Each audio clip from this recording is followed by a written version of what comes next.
Okay, I'm speaking today with Sister Rita Tellier. It's June 17th, 1984. And Sister Rita, 85. Sister Rita, when did you first come to North Battleford? I first came to North Battleford through an invitation that was put to me in a paper. I was in Manitoba, and I had no qualifications for teaching, and I was looking for a private school where, at the time, they hired people without qualifications to give them a chance to get their qualifications after. And I came here in 1929, March, and taught 4 months, March, April, May, June. Then, at the end of the year, the sisters felt that I was really gifted for teaching, so they came to me and they said, "We are truly satisfied with you. Would you mind coming back next year, because we need a teacher again next year, a teacher of your caliber." So the next year there were some complications because I had to teach in the high school. The first year I was teaching only in elementary school, grades 4, 5, 6. And the second year, when they wanted me, I had to teach science, natural science in high school, and also French. To the grades that they had, the highest grades they had at the time were 9 and 10. And so I came back. Next year I accepted and I came back. My salary at the time, if it interests you, was $75 a month, which was tripling what we could have in Manitoba, because I came from Manitoba, and where they were giving $25 a month. And I had $75 a month, my board paid, my everything all paid, my washing done, my meals, everything. It was clear, $75 a month. I thought I could pick up some money to go to school and get my qualifications, go back to Winnipeg and get my qualifications. So I taught a year and a half there. Okay. And this was not at the convent at that time. This was the convent. This was the convent at the time, which had been built in 1928. I see. And how long did you teach? You taught for the 2 years? I taught for the year and a half. The year I came in March, I taught 4 months, and then the next year, I see. the whole year.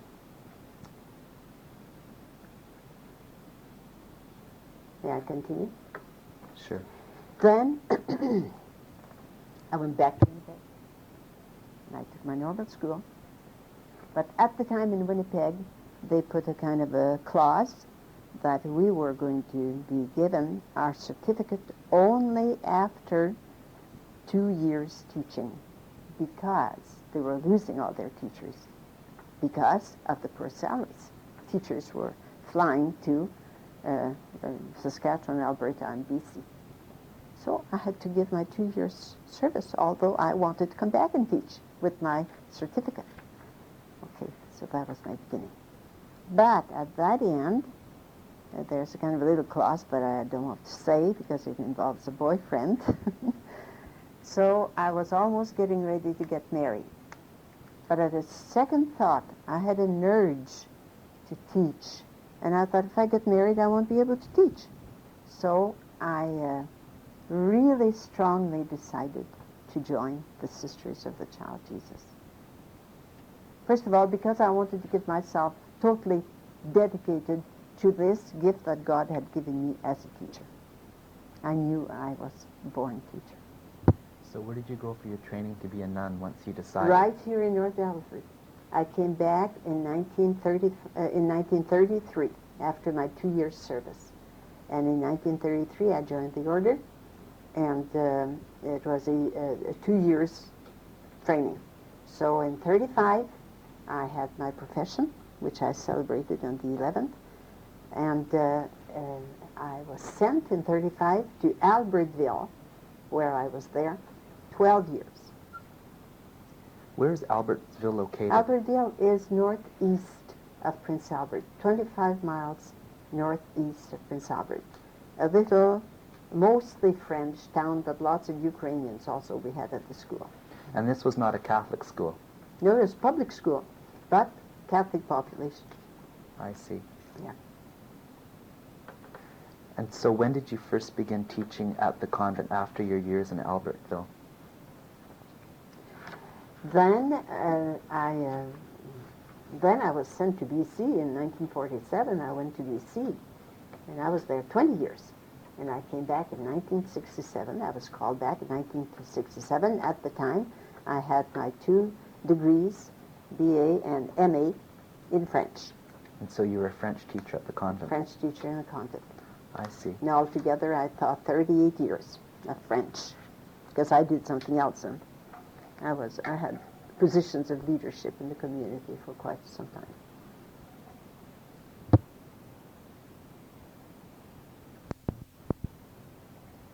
time. Your experience as a teacher at the convent before you were a nun in 1929. When I came in March in 1929, I started to teach at the beginning of March, really, and I came a little bit before. I had to get acquainted with their curriculum, which was not much different from the Manitoba curriculum. And in the elementary school that I taught, in the grades 4, 5, and 6, we were teaching mathematics, literature, reading, of course, and literature, English, composition, grammar, very versed in grammar, health, mathematics, I think I said, natural science, history, civics. In health, we had this book called Physiology, with all the diagrams and everything, and all about the heart and the function of the intestines and the alimentary canal, and all that had to be really, really given. What grades did you teach? 4, 5, and 6. Yeah. And there was boys and girls going to the convent Boys at this and girls time? going to the convent at this time, and that's what I liked. Okay. The second year that I was called, I was asked to teach in the high school. So I had the same thing in the elementary school, which was much easier the second year because I wasn't replacing a sister. I was coming. The first year I was replacing a sister, Sister Blanche, there her name was.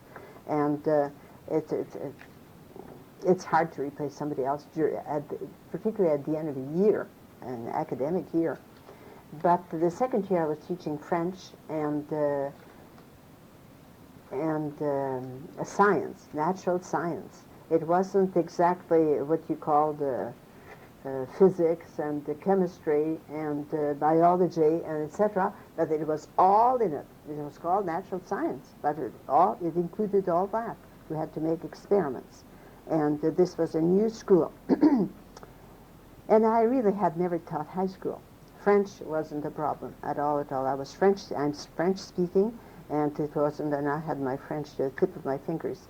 But the science, well, which I had to teach almost every day, and I was standing on that platform that they had a two-room classroom, and 9 and 10 were together, and they had a kind of a folding door in between, and that was also the auditorium at the same time. And I, little Rita, was standing on that thing, and my knees were trembling like this, they were telling me. They had no books, and I had to put all my drawings on the blackboard. The drawing of a bird, for instance, with all its parts, and a frog. And then I recall the first chemistry experiment that we did. And the old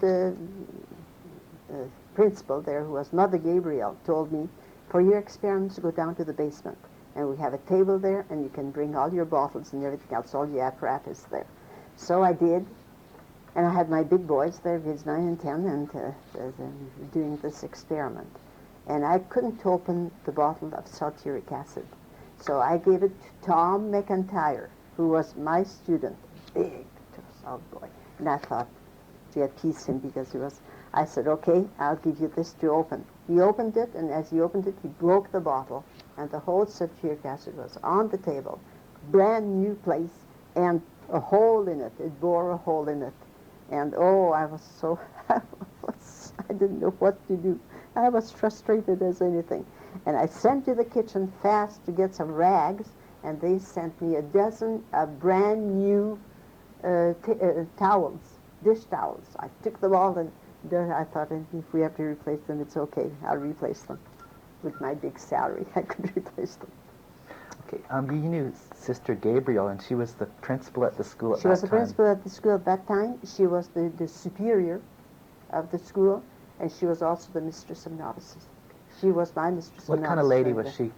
She was a beautiful woman. She was a person for people. She was French. Her English was just, without failure and without mistakes and and everybody who knew Mother Gabriel could tell you the same thing. She was a person who, when you came to the parlor or whatever where she received people, she had nothing to do. We didn't know that she had all these positions. She was there for you for all hours if you wanted her. That's the picture of Mother Gabriel. Beautiful person. I loved her. We all did. She was the soul of the place. At that time, the convent, you say, it was new. It just opened in 1928. Were you there for any of the ceremonies at all? No, because I wasn't there. I didn't know the place at all when I came in 1929. And it took about 2 or 3 weeks as we corresponded to get here. And what was North Battleford like at that time in terms of its size? Yeah, it wasn't a city. At the time, it wasn't a city. Not quite. And it was going, I think it must have been less than 5,000 people, you see, because it wasn't a city. And they required 5,000 for a city. And they had the old King Street School, that old King School, and all the streets were called Kings or Queens or whatever, They had names, they didn't have numbers. And the school board at the time was Mr. Maher, the father of, he was the president of the school board, Mr. Maher.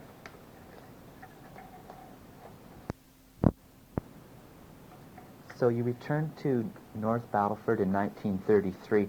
How did the city compare after your return in 1933? I think it was just about the same thing, except that there were more houses, more buildings, more, it was growing. North Battleford was growing, I would say. And it was growing quite fast. I don't exactly remember if King Street School was exactly there at that time. You would know. Because I don't remember when that school burned down. And then they built McKittrick, you see. And then, of course, they had the collegiate. This was a college collegiate. And there were some girls boarding there at our school who were attending the collegiate because we didn't have the grades, you see. Our first graduation in our school was in 32, of course, but we had the grades at the time. But yet some people who wanted to have some programs went to Cairn School and went to the collegiate. And you returned in 1933 to take up the practice of being a nun. So yeah. Can you tell me about that experience? That experience was loving. I loved it very much, although it was much different from what my independence was, because I was a girl who was very much on her own and very independent. And there were rules, quite a few regulations and rules that I didn't particularly like, but I had to accept, because that was what and I knew that in 2 years' time I'd be more free. I knew this. So I accepted, and the little contradictions that I was given, because we were contradicted somehow. They really had to find out if we had the qualities to fit in and to be, So at the time, it's much different now, but at the time, I had to fulfill all these obligations and all these. I had to just follow the program. We had the first year quite a bit, but not as much, scripture reading and scripture studies as we had the second year. The second year is what you call the canonical year, asked by Rome for all religious. And that canonical year could be quite heavy for some people who don't understand, who are too young and don't understand, and haven't got the calling. And some haven't got the calling. That's the reason why so many nuns left after. Quite a few did leave while you were taking up your training? No. Quite in '62 when we had the Vatican II, in 1962, and they had Vatican II. And where was your school located where you took up your training? Right here in North Battleford. It was in the old building. The old building, the second and third stories were for what you call the first year, postulancy, the second year, novitiate. Do you want me to write that down? Okay. So after your 2 years training, you left for Albertville, correct? Yeah, in 1935. Okay. Beautiful years where I was in my milieu. And you told me that while you were at Albertsville that... Albertville. It was a public school, so that you couldn't... there was no crosses in the school, that type of thing? No crosses at the time, because it was... the Anderson government had taken all that out. So no crosses, we could have some of those art pictures, For instance, Christ among the doctors, Jesus among the doctors, and that's what we put instead of cross. We tried to fill in. The inspector had come the first day, one of the first days, to find out what we were, because we were Inspector Tomlinson, was his name, and he said, I would like to see the superior, and the two of you were two teachers for 107 students, teaching religion, the after school hours, because we couldn't teach during school, and then teaching French to all those students, and teaching all the curriculum, lots of music. Music was one that I should have talked about the first year when I was teaching even over here. And there's a real program of music, real setup and the examinations that all the students had were not my examinations. They were the examinations that were fixed for the unit. By the government. By the unit, Yeah. And the grade 8 were departmental exams.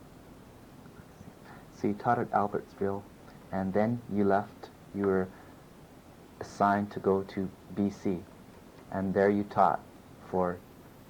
Yes, I was in New Westminster to begin with, 4 years, in a school where there was no school, and we were the three of us who were founding the place, Sisters of the Child Jesus in that place, a new parish, big parish, people, big attendance in church and in school. And we had no school. We had a hall where it was a hall, a church, and a school. Every Friday night we had to take our brooms and our dusters and everything else and prepare the thing for the church. So you taught there for a number of years. And then 4 years. 4 years. 4 years. I see. Then I went to North Vancouver, and I became principal of a school there in North Vancouver, and one of our schools also, parochial schools. There are all parochial schools in that place in Vancouver. And so I was in that place, and I was principal of the school and teaching until 1959, when in 1959 we had the high school built, St. Thomas Aquinas High School, which still exists. I was the first principal of that school. So when did you first find out that you'd be assigned to return to teach at the convent? I had 5 years of teaching in Nelson, BC, where I was teaching at the university there, teaching French, of course, to all levels, first, second, third, fourth year level of the university. Some of my students graduated. And then, that year, in 1967, I was 5 years there. 1967, I was asked to come back here. How did you feel? I felt very, I would say frustrated. And I knew that the president of the university wanted to keep me. And they liked what I was doing, and I liked the place, and I didn't think there was any other place that I would like to work. And so, but I had to, because things hadn't changed in our order. You know, if we had to, we were asked to go, we had to accept. So I knew right down that I had to accept, but I thought, I said, I don't want to go. Why can't I stay here? And they said there'd be no room. We had a formation house for the young people who were attending university, and there were 15 in there. And the house was a residence, but, you know, quite large. And I said, well, I don't want to. She said, my term was up. Our term was 5 years, and my term was up, and so I had to move. But I said, I don't need to be in charge. I could stay in a residence here somewhere and teach. I did everything to try and stay there, but I couldn't. I knew deep down I knew I couldn't. So anyway, I came, and I didn't like coming, and I had a terrible year. I didn't like it. Who was the principal at that time? Sister Mary Ann Fleury. Mind you, she was quite understanding and everything else, but the year was, because of my attitude, I guess I didn't make it easy for myself. But I suppose you managed to adapt after that first year. The girls liked me, I guess, and I liked the girls very, very much. So I adapted, and so much so that when I retired in 1976, I thanked the whole group. I thanked the superior who had sent me over here. See, so I had changed. How did you find the difference teaching all girls when you returned to the convent? Was there a difference from teaching like university students? Very, very. And I think I mentioned before that when there are the girls, even if I'm a girl myself, and I say it loudly, and I say it to everybody, and they think, they agree.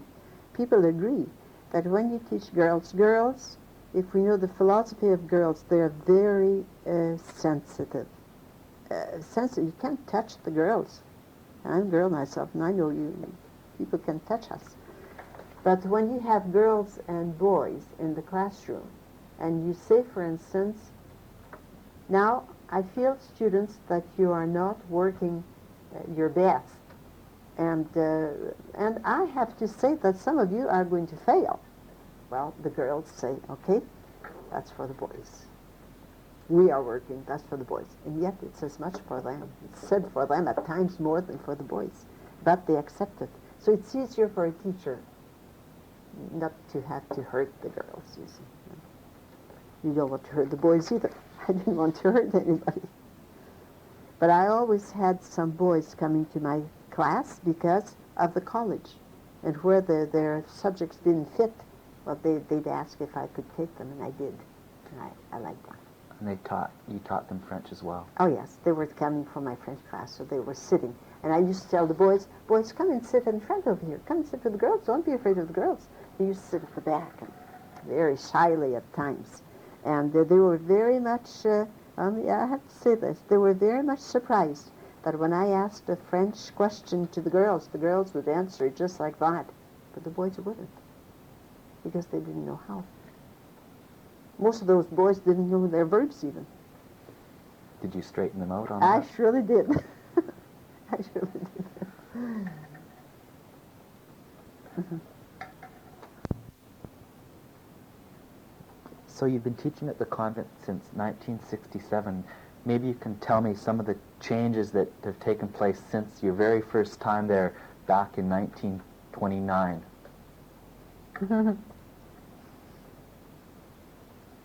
Well, I would say that in 1929 we had the curriculum there, and we really followed it to a T. We still do. We still do. In 1967, I had to take the curriculum and follow it. At the time, I was teaching, my second major is psychology. Okay, at the time that I came, I forget what the enrollment was, but I had to teach French to mostly we were two French teachers. So I had to teach French to grades 10, 11, and 12. And we had different groups, two 12s, two 11s, two. And I had to teach psychology to the two groups of grade 11, two groups of grade 12. And I had to teach all the religion of grades 9, 10, 11, and 12, and 11, not 12, because another teacher was taking the 12. And all the groups, I had no spare. I had no spare. Then, 67, me? Okay. Then a little further, I wonder if I should say something about the salary at that time. Our salary at that time was not equated to the salary in public schools. We were given the minimum without the increments. You see, 10 multiplied by a certain, we didn't get that. But right away in 68, 69, we got the whole thing equated to.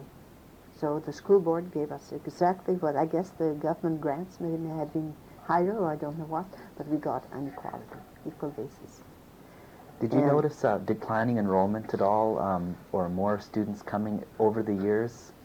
More students coming over the years. We had almost 400 students when we built the annex in 1971. And yet in 1971 we were inconvenienced because of the building. We had only one stairway, on one side, and and yet we were getting all that big crowd. And we were surprised about that because prior to that, the comp had opened. And we thought all parents who were sending their students to the comp, and we hesitated to build because we had to finance that building. We had no grants. So that annex was financed by the Sisters of the Child Jesus, borrowing money because we didn't have the money. So you're very fortunate that you did have that high enrollment. Yeah, yes. But they didn't pay fees, huh? But we had more grants because of that, you see. But then it declined. Started to decline. Why do you think that's so? I would say some because of the comp, that some of our students they had to be grade 8 and grade 9 in our convent because there's no grade 8 and grade 9 at the comp. But one grade 9, we lost lots of students to the comp. And we couldn't blame them because we didn't have this general program that they have over there. They have a lot of people on general, huh? They graduate from general courses, and we haven't. We didn't have all the implements they have for their IA and industrial arts, and for their, I guess in industrial they had the hairdos and the hairdressing courses and everything else. Huh? We didn't have a good home ec, but then now we have all this, but we haven't got the IA at the convent, you see. And I would say another reason would be the planning family life. There, I blame no one, but I think it's one of the reasons. So if the enrollment in lower grades doesn't come in grade 1 and also in kindergarten, we're not going to have them later, That is one of the big factors, yeah. Where they used to have big families, like my family, we're 11 in the family. Well, now 2 or 3 or 4, Actually, I'm not blaming, anyone for planning their life. I guess my dad and mom could have planned their life if they had known, but at the time there was no question of that. Huh? And what about the Sisters of the Child Jesus themselves? Now it seems like the convent will be probably closing once the new John Paul Collegiate is built. Do you think they'll play an active role there?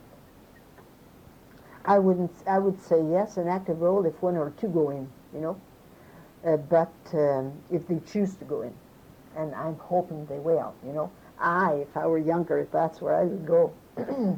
But the teaching profession we're not a teaching order anymore, as it used to be when I came in 1967. Everybody was a teacher. We were all qualified to teach, and everybody was a teacher. But we didn't have any hospitals in our community, in our order. But we have, in spite of all, a few nurses. We had 5 or 6 or 7 nurses in our community. So. And now the order is a bit more diversified? Diversified, yeah. Yes, it's a variety of positions and of ministries, a variety. They choose, and they choose according to their gifts, and that's natural. You serve according to your gift. If you're not going to be a teacher, and I would be prepared to say some of our teachers were not teachers. And they are the ones who, first of all, asked to do something else, and they did well. If I hadn't been a gifted teacher, I don't think I would have done the job, you know? That's natural. And secondly, at the time that I joined the order in 33, well, you may imagine that money was a problem for us. That's quite a change. But and the girls couldn't do much more than teaching. There was no such a thing as babysitting or working in a store or as a clerk or or in a bank. Because to tell you the truth, if I hadn't been a sister, a teacher, I would have worked in a bank. Those were my 2 priorities. But now times are changing a bit. There's a lot more things for the order of nuns to get into. Yes, and also lots of things for the girls to get into. Lots of beautiful things, and lots of, I wouldn't call them temptations, but temptations at the same time to do something good, you know, right out without being a nun. So they opt to do those things and not be a nun, not give themselves, you know. So those people who are going to become sisters will be those who had, such as I had, an urge, a real urge to dedicate myself. Because it's total dedication to be a sister. And recently, June 4th, you celebrated your 50th anniversary. Correct, June 11th. Maybe you can tell me about that, the proceedings that went on. I can give you a paper and it's all in. Would that be okay? Or do you want me to speak about it? You want me to speak about it? Well, to begin with, I was told when I came back from I came back from somewhere. I thought it was BC. Yes, in May. I came back from BC, where I had been celebrated there, and with another sister who was 50 years a professional also, and another one who was 25 years. So the 3 of us had a beautiful ceremony there in BC, at our headquarters in North Vancouver, Sisters of the Child Jesus Provincial House, they call. And so when I came back, Sister Denise Billisberger phoned me one day, and she says, Sister Rita, on the 11th, in the afternoon at 2:30, you're free. I said, what do you mean I'm free? Well, you're free. That's it. And I don't want you to book anything for that. Put it in your calendar, free time. And I kind of understood what it was, but they wouldn't tell me. So it was a real surprise. The bishop was there on the 11th for Mass at 2:30 in the afternoon, and a big celebration. The hall, the gym, the auditorium gym was filled with friends and parents and relatives and nuns and priests. There were 8 priests, and the bishop was the 9th at the celebration, saying Mass. And his talk was just the bishop's talk. I don't know if you know Bishop Moran, but he's such a wonderful man, youngish bishop than you, and he's just a wonderful man for people. And of course, he put me right there on the pedestal, his and etc., where I don't belong, and embarrassed me quite a bit. But and then people started to speak. There was a tea right after the spiritual part of it. Then there was a tea and a program and presentations. The presentations were never end. Divine, the premier, sent his letter, and Miles Moran and John Gormley, they all sent their good wishes and their congratulations and everything else. It's beautiful. And one artist, Mrs. Deptak, who's a fully qualified art teacher. I don't think you've heard of her. So her husband and herself teach art, but she teaches in our school. And she drew with pen and ink at the school, and it's framed, and it's beautiful. There it is. And so that was a lovely present. So this ceremony kind of brought back a lot of memories for you? Oh, very much, yeah. Because I'm still teaching at the Convent. I still teach an hour of English, not French, English. And how long do you think your teaching days are going to last yet? Until what are the your convent, future plans? I think until the convent closes. So it may close next year, it may close in 87 only. I really doubt, I can put it on tape if you like, that it's going to close in 86. I doubt that school is going to be ready for 86, but they feel it will.